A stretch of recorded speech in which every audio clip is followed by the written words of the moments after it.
पुस्तकें इतनी उपलब्ध हैं, वो रूप गोस्वामी सनातन गोस्वामी लिखा करते थे, जगह जगह बस भिक्षा के लिए जाते थे। तो ऐसे ही मैं शॉर्ट में बता रहा हूँ क्योंकि हमें आगे भी बढ़ना है। तो ऐसे ही अलग अलग स्थानों पर भिक्षा के लिए जाया करते थे। एक बार एक व्यक्ति के घर पर पहुँचे, चौबे परिवार था, उनके घर पर पहुँचे तो उन्होंने क्या देखा, वहाँ पर स्त्री जो है भगवान के लिए, राधा मदन मोहन जी उनके घर में विग्रह हैं, उनके लिए कुकिंग कर रही है, खीर बना रही है। तो दातुन कर रही थी, दातुन करते करते उसने उसी दातुन से खीर को घुमा दिया। थोड़ा घुमाते हैं ना खीर, नहीं तो जल जाएगी, लग जाएगी। दातुन की और खीर घुमा दी। सनातन गोस्वामी अरे अरे बाबा, ये कैसे घर में आ गया मैं, ये भगवान को भोग लगाएगी, ऐसे दातुन से घुमा रही है।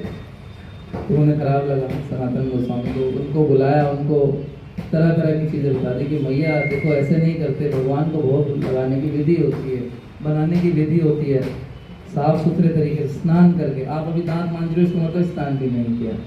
व्यक्ति जब शौच आदि क्रियाओं को निवृत्त होता है, उसके बाद उसको स्नान करना चाहिए, फिर अच्छी मानसिकता से, स्वच्छता से भगवान के लिए भोग बनाना चाहिए, फिर उनको भोग लगाना चाहिए। तो कल से ऐसे ही करना। मतलब ठीक है बाबा।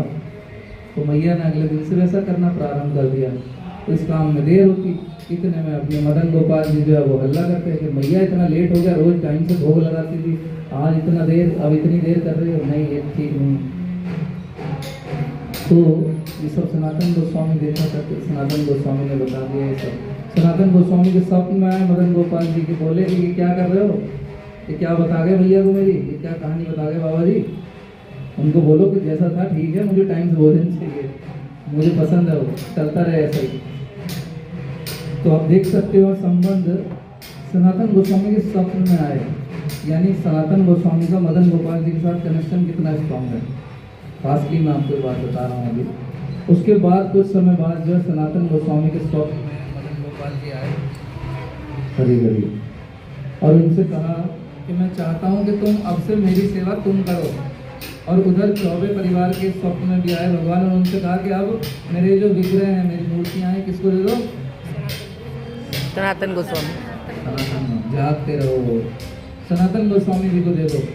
तो जब दोनों का स्वप्न मैच हो गया तो उन चौबे परिवार ने वो विग्रह किसको दे दिए, सनातन गोस्वामी, सनातन गोस्वामी जी को। तो उसके बाद उनकी सेवा किया करते थे सनातन गोस्वामी। यहीं पे सनातन गोस्वामी वैरागी आदमी थे, अपना लिखते रहते थे।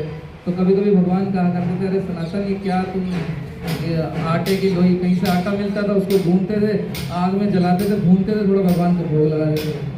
भगवान कहते अरे क्या सनातन, कभी कभी मैं नमक भी डाल दिया कर, थोड़ा नमक भी डाल दिया कर, कि घी के आटे के गोले मुझे भून भून के खिलाता रहता है।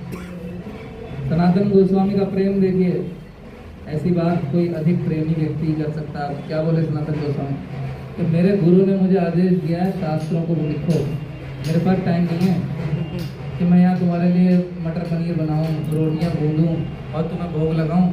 आज नमक मांग रहे हो, कल को कहोगे घी ला दे, रोटी पे थोड़ा घी लगा दे, मेरे पास समय नहीं है कि अपने नमक का इंतजाम खुद कर लो भाई, मुझसे नहीं होगा। ध्यान से सुन रहे हैं आप लोग। तो इसके बाद जब ऐसा हुआ तो भगवान सोच रहे, भगवान अपनी व्यवस्था करेंगे, ये तो मानेगा नहीं।